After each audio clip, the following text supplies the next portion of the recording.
Hello everyone. UPPSC का exam नजदीक है और प्रीलिम्स के लिए ज्यादा समय नहीं बचा है। आपका फोकस लगातार पढ़ाई पढ़ाई और पढ़ाई पे रहता है, ज्यादा से ज्यादा रिवीजन पे रहता है। लेकिन एक जरूरी पहलू जो आप भूल जाते हैं कि आपकी पढ़ाई का स्तर कितना अच्छा है, आप पहले से कितना इंप्रूव हो गए हैं, आपके मजबूत पक्ष क्या है, आप किस सब्जेक्ट में कितना स्कोर कर पा रहे हैं। उसके लिए जरूरी यह है कि आपकी तैयारी का स्तर जांचने के लिए क्या आप यहाँ पर प्रैक्टिस सेट लगा रहे हैं, टेस्ट सीरीज कर रहे हैं। और अगर नहीं कर रहे हैं तो शायद आप एक बड़ी गलती कर रहे हैं। आप इस एग्जाम को लेकर के आपकी पढ़ाई के स्तर या तैयारी को यहां पर आप सही मुकाम या सही आईना या सही एक स्ट्रेटजी का पालन नहीं कर रहे हैं। आज हम इसी मुद्दे को लेकर के कुछ जरूरी सवालों का जवाब जानने की कोशिश करेंगे और साथ ही साथ ये आपके टेस्ट सीरीज कितनी इंपॉर्टेंट होती है, क्यों लगानी चाहिए, उन पहलुओं को लेकर के हम आपको कई सारी चीजों को डिफाइन आउट करेंगे। एक स्ट्रेटजी डिस्कस करते हैं जिसको हम कहेंगे एक टेस्ट स्ट्रेटजी। इसमें कई सारे पहलू आते हैं, जैसे कि कुछ सवाल हैं जिनको आपके समक्ष यहां पर हैं कि कितने साल का पीवाईक्यूपी लगाना चाहिए। दूसरा, क्या पीवाईक्यूपी लगा लेने से, करंट अफेयर्स पढ़ लेने से हमारा प्रीलिम्स निकल सकता है। तीसरा, कितने टेस्ट यहां पर लगाने सफिशिएंट रहेंगे। और चौथा, कि टेस्ट में कितने मार्क्स लाना हमारा सेफ हो जाएगा। इसको लेकर के यूपीपीएससी एग्जाम को अगर हम टारगेट करने जा रहे हैं आप सभी अभ्यर्थी, तो कुछ जरूरी बातों का ख्याल रखेंगे। हम एक एक करके इसके बारे में डिस्कस कर लेते हैं। सबसे पहले कि पीवाईक्यूपी लगाना है तो कब से लगाना है और क्यों लगाना है, एक पहलू है। देखिए, जैसा मैंने कहा क्यों लगाना है, इसके सवाल का जवाब है कि आपको अपनी तैयारी को परखने के लिए जरूरी है कि आप पीवाईक्यूपी लगाइए, क्योंकि इससे आपको यह पता चलता है कि किस सब्जेक्ट से कितने यहां पर क्वेश्चन आ रहे हैं। ठीक है, तो नंबर ऑफ जो होते हैं क्वेश्चन, एक तो आपको पता चलता है किस टॉपिक से कितने आपको पूछे जा रहे हैं। इससे आपको एक स्ट्रेटजी बनानी पड़ती है, कौन से टॉप सब्जेक्ट हैं, किससे सबसे ज्यादा क्वेश्चन आते हैं और आपको किस सब्जेक्ट पे ज्यादा एक इंपॉर्टेंस देनी। दूसरा, यहां पर अगर देखा जाए पीवाईक्यूपी लगा लेने से आपको एक आइडिया यह भी हो जाता है कि क्वेश्चन का लेवल कैसा है, यानी कि क्या बहुत टफ क्वेश्चन आते हैं या किस टॉपिक से टफ क्वेश्चन आते हैं या किस सब्जेक्ट के किस टॉपिक से। लाइक देखकर आप हिस्ट्री आप पढ़ने जा रहे हैं, हिस्ट्री में आपको 3 पार्ट हो जाते हैं या 4 पार्ट हम कहें कि आपका प्रीलिम्स में देखा जाए तो एशियंट भी आनी है, मिडिवल भी आना है, मॉडर्न भी आना है और 10 कल्चर भी आना है। फिर उस सब्जेक्ट को ही उठा लें, जैसे एशियंट को ही उठा लीजिए तो एशियंट में भी कई सारे आपको सब टॉपिक्स आ जाते हैं। उसमें आपको देखा है वैदिक भी है, बौद्ध है, जैन है, मौर्य है, गुप्त है। अब इसमें से आपको कहां से क्वेश्चन आ रहे हैं, तो एक चीज ये आपको पता चलती है कि नंबर ऑफ आपको क्वेश्चन किस सब्जेक्ट से कितने हैं, किस टॉपिक से यहां पर आपको कितने क्वेश्चन आपको आ रहे हैं, कौन से टॉपिक्स हैं जो कि हर दूसरे साल या हर साल आपको क्वेश्चन आपको पूछे जा रहे हैं। ठीक है, तो और लेवल कैसा है क्वेश्चन का, बहुत हार्ड है, टफ है, बहुत डीप पूछ रहा है कि आपको सिर्फ स्टैटिक बेस्ड क्वेश्चन पूछ रहा है, तो ये एक आइडिया आपको ये रहता है। इसके अलावा आपको जब ये एक स्ट्रेटजी मिल जाती है तो आपको कितने साल का लगाना चाहिए, इसका जवाब ये है कि कम से कम आपको 10 साल का लगाइए पीवाईक्यूपी। लोग कहते हैं 5 साल का, लेकिन आप अगर 10 साल का लगा लेते हैं तो और अच्छा है कि स्टैट आपको इसको मिल जाएगा। तो 5 से 10 साल का लगाइए मिनिमम, अगर आप जा रहे हैं तो भी 5 साल, लेकिन आप स्कोर करिए कि कम से कम 10 साल का पीवाईक्यूपी जरूर लगाइए। इससे क्या होगा, आपको पूरा का पूरा एक पैटर्न मिल जाएगा। एक अगर आप साथ ही साथ उसके माध्यम से आप रिवीजन करते हैं, वो एक तैयारी का अच्छा एक माध्यम होता है। इसीलिए कहते हैं घटना चक्र लगाना अच्छा रहता है। घटना चक्र क्योंकि यहाँ पर पिछले कई सालों का क्वेश्चन पेपर के हिसाब से ही वो रिवाइज कराते हैं और उसकी डिटेलिंग भी साथ साथ होती है। तो एक आइडिया क्या होता है, आपको कम से कम कितने साल का, कम से कम 10 साल का अगर आप लगा लेते हैं तो ये जो सारी चीजें हैं वो आपको पता चल जाती हैं। आपकी स्ट्रेटजी यहाँ पर पढ़ने की, आपको रिवीजन करने की, आपको टॉपिक्स पर फोकस करने की, सब टॉपिक्स निकालने की, कौन से सब्जेक्ट को किस क्रम में यहाँ पे पढ़ना है, किसको इंपॉर्टेंस देनी है, वो आपको निकल जाएगा। और यही पहलू आपको यहाँ पर एट द लास्ट जो सेफ स्कोर लाना है आपको क्वालिफाइंग करने के लिए, वो भी यहाँ पर आपको इससे निकल कर आ जाएगा कि यहाँ पर अगर मैं 120 नंबर लेकर आने वाला हूं तो मुझे कौन कौन से सब्जेक्ट पर ज्यादा फोकस करना होगा जो मुझे 120 नंबर यहाँ पर लाकर दे सकते हैं। ठीक है, दूसरे क्वेश्चन पर आते हैं कि क्या प्रीलिम्स निकालने के लिए मुझे यहां पर सिर्फ पीवाईक्यू और करंट अफेयर्स पर फोकस करना है। देखिए, यहां पे बहुत जरूरी पहलू है। करंट अफेयर्स एक ऐसा पहलू है जो कि आपको 2 चीजें होती हैं। करंट से जो क्वेश्चन आपको पूछा जाता है वो तो एक डायरेक्ट क्वेश्चन होता है, ठीक है, और फैक्ट बेसिस होता है। लेकिन कई बार हमने देखा है कि करंट अफेयर्स से आपके कॉन्सेप्ट बेसिस भी क्वेश्चन पूछे जाते हैं। ठीक है, तो डायरेक्ट क्वेश्चन यानी कि आपको सीधा करंट का क्वेश्चन उठा लिया। डायरेक्ट और इनडायरेक्ट क्वेश्चन ऐसा होता है कि लाइक आपको कोई भी टॉपिक करंट में चर्चा का विषय है, लेकिन उन्होंने उस टॉपिक को, उस विषय को ना उठा करके उसे से जुड़े हुए कुछ ही अन्य पहलू को उठा लिया। ठीक है, लाइक ऐसा ही जैसे कि सुप्रीम कोर्ट के चीफ जस्टिस हैं, ठीक है, उनके द्वारा कई सारे मुद्दों को लेकर के यहाँ पे चर्चा की जाती है, लगातार डिसीजन आते रहते हैं, कभी मौलिक अधिकार पे, कभी केंद्र की सरकार के शक्तियों को लेकर के, कभी किसी अन्य मुद्दे को लेकर के। तो वहां पर जो मुद्दे पर उन्होंने डिसीजन दिया उससे न पूछ करके उन्होंने पूछ लिया कि चलिए चीफ जस्टिस क्या होते हैं, इनके संबंध कौन कौन से अनुच्छेद हैं, इनको कौन से अधिकार हैं, इनको अपना त्यागपत्र देना कैसे होता है। तो ये इनडायरेक्ट क्वेश्चन हो गया, ठीक है। तो वहां पे क्या होता है कि आपको करंट अफेयर्स पढ़ लेने से और साथ ही साथ पीवाईक्यूपी लगा लेने से, पीवाईक्यूपी से जैसे मैंने कहा ये सारी चीजें आपको मिल जाएंगी, और करंट अफेयर्स को पढ़ लेने से आपको डायरेक्ट और इनडायरेक्ट तरीके के टॉपिक्स को इंटर रिलेट करके पढ़ना आ जाएगा, और इससे काफी हद तक आपकी तैयारी जो होती है पुख्ता हो जाती है।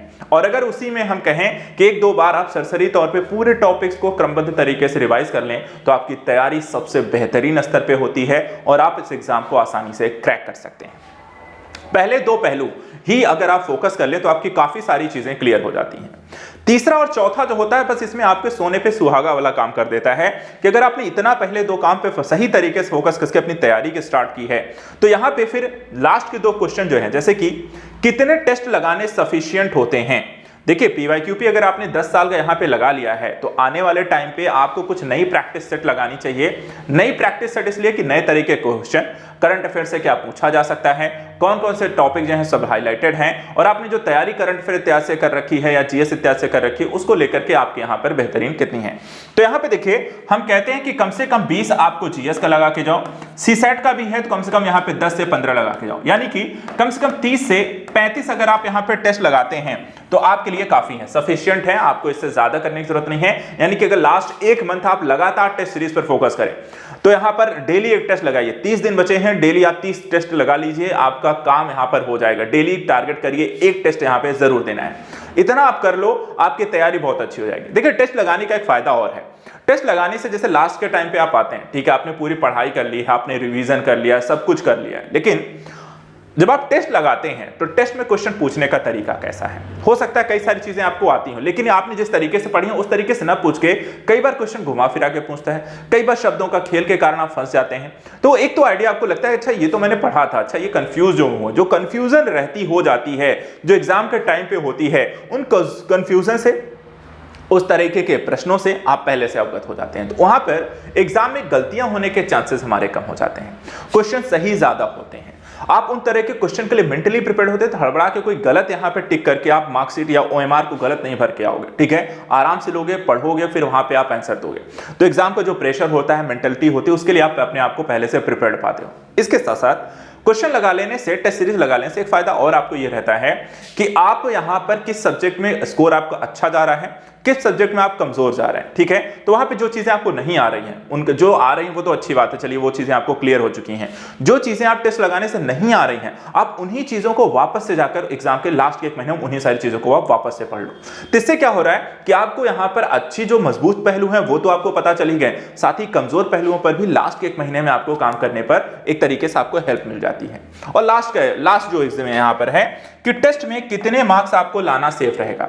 देखिए कोई भी यहां पर मेरिट है, इसके लिए आप कट ऑफ निकाल के देख लो, पिछले कई सालों का कट ऑफ निकाल के देख लो, 200 अगर मार्क्स यहां पर हैं, देखिए सीसेट तो वैसे भी क्वालिफाइंग है, उससे हमें लेना देना वहां पे कुछ नहीं है, मेन फोकस आता है आपके जीएस पे कितना आपको स्कोर करना है। अब जीएस का जो मैटर अगर हम देखें यहां पे जनरल कैटेगरी को हम मान के चलते हैं, उससे नीचे ही बाकी की आपको रहती हैं। तो अगर हम देखें जनरल कैटेगरी के लिए 200 का यहां पर आपको अंक है, पेपर है, तो अगर वहां पे आप 120 का एक टारगेट करते हैं, ठीक है, 120 अगर लाते हैं, मोस्टली यहां पर इससे ज्यादा नहीं जाते हैं, कभी कभार के चांसेस हैं 130 भी आपको निकल जाता है, 128 27 भी आ जाते हैं, तो इससे ज्यादा भी आप टारगेट कर सकते हो, लाइक 130 भी आप टारगेट कर सकते हो, लेकिन 120 से 130 यहां पे सफिशिएंट रहता है। इतने मार्क्स अगर आप ला लेते हैं तो इजी गोइंग रहता है। लेकिन इस मार्क्स को लाने के लिए थोड़ी सी स्ट्रेटजी पे ध्यान दीजिएगा। कई बार हम लोग एक आता है, बहुत सारे स्टूडेंट लास्ट में आके कहते हैं सर मेरा 1 नंबर से रह गया, सर मेरा 2 नंबर से रह गया, सर मेरे 5 नंबर से रह गया। ये ऐसा लास्ट में जाके क्यों हो जाता है जब आपकी तैयारी बहुत अच्छी हो। देखिए होता क्या है कि देखिए नेगेटिव मार्किंग होती है, और नेगेटिव मार्किंग होने के कारण क्या होता है कि आप नेगेटिव मार्किंग को डील करने के चक्कर में सोचते हैं कि मेरे क्वेश्चन ज्यादा गलत ना हो जाए, इसलिए कई सारी चीजों को आप छोड़ देते हैं। और वहां पे आप सिर्फ उतना ही यहां पे टारगेट करते हैं जितना आपको लाना है। लेकिन को अगर मान लीजिए नेगेटिव मार्किंग है, जितने आपने अटेम्प्ट किए हैं उसमें से कुछ गलत हो गया तो यहां पर 120 आपने सही तो मतलब क्वेश्चन आपने अटेम्प्ट किया कि 120 मेरे बन रहे हैं, ठीक है, लेकिन क्योंकि आपको पता ही है कहीं ना कहीं कुछ ना कुछ आपको गलती हो जाती है, कहीं गलती भरने में हो जाती है, कहीं कुछ हो जाता है, या कहीं आप समझने में थोड़ी बहुत अगर मिस्टेक हो गई तो 120 के 115 भी हो सकते हैं।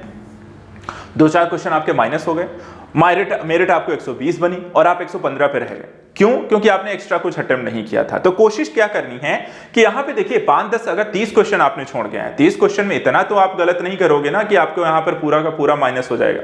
तो वहां पे क्या करना है कि कुछ क्वेश्चन एक्स्ट्रा अटेम्प्ट करने हैं, यानी कि 5-10 क्वेश्चन आपको एक्स्ट्रा करके आने के। गलत भी हो रहा है, देखिए कंफ्यूजन वाला स्कोर होता है, कंफ्यूजन वाले मैं कहता हूं यहाँ पे 5 है, उसमें आपको 1/3 अंक कटते हैं, ऐसा नहीं कि पूरा का पूरा कटता है, ठीक है, 1/3 कटता है। अगर 2-3 भी आपको सही हो गए तो ये जो माइनस स्कोर हो रहा है वो आपको कवर अप कर देते हैं। तो इस चीज को थोड़ा सा ध्यान रखें, इस चीज को मतलब कि कहने का सेंस ये है कि आप 5 से 10 नंबर ज्यादा करके आओ, जितना टारगेट करके जा रहे हो उससे थोड़ा सा ज्यादा, जो कट ऑफ हमेशा रहती है उस कट ऑफ से ज्यादा का टारगेट करके जाओ। अगर 120 है तो टारगेट करके जाओ मैं 130 का स्कोर करूंगा, अगर 5 से 10 नंबर मेरे माइनस भी होते हैं तो मैं अपने कट ऑफ से यहाँ पर नीचे ना जा पाऊं। तो यहाँ पर टारगेट करिए हमेशा 130 का 200 में कि मैं करके आऊंगा, और इसी हिसाब से आपका एग्जाम भी क्वालिफाई होगा।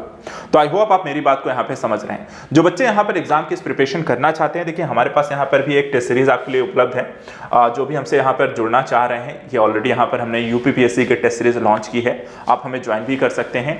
आज़ाद अकेडमी लर्निंग ऐप पर ये टेस्ट सीरीज आपके लिए उपलब्ध है, यूपीपीएससी 2024 के लिए ऑनलाइन है, सारी टेस्ट सीरीज है। आज़ाद अकेडमी लर्निंग ऐप को आप डाउनलोड कर सकते हैं गूगल प्ले स्टोर से, या इसकी लिंक यहाँ पर आपको वीडियो में डिस्क्रिप्शन में दी गई है, वहां से जाकर आप लिंक से डाउनलोड कर सकते हैं। ये टेस्ट सीरीज आपको सारी उपलब्ध है, यूपीपीसीएस के लिए, जनरल स्टडी है, सीसैट की है, हिंदी माध्यम में है। आप इसे ज्वाइन करके अपनी तैयारी को यहाँ पर परख सकते हैं। अभी फिलहाल आपके पास पर्याप्त समय है 20 से 25 दिन का, तो यहाँ पर आप डेली टारगेट करो कि एक टेस्ट सीरीज यहाँ पे अगर आप लगाते हैं तो आपकी तैयारी यहाँ पर आपको बहुत अच्छी हो जाएगी। आई होप यहाँ पर ये वीडियो जो है आपकी टेस्ट सीरीज आपकी एग्जाम लगाने को और आपकी तैयारी में यहाँ पर हेल्प करेगा, और अंतिम 20 से 25 दिन को आप सही तरीके से यूटिलाइज करके इस एग्जाम में यहाँ पे प्रीलिम्स को क्वालिफाई करके इसी साल यहाँ पर मेंस लिखेंगे, और मेंस में भी यहाँ पर आप अच्छा करेंगे और सिलेक्शन लेंगे। तो आज के लिए इतना ही, नेक्स्ट वीडियो में कुछ और इंपॉर्टेंट चीजों को लेकर हम लगातार आपके साथ जुड़े रहेंगे। Thank you so much and good luck.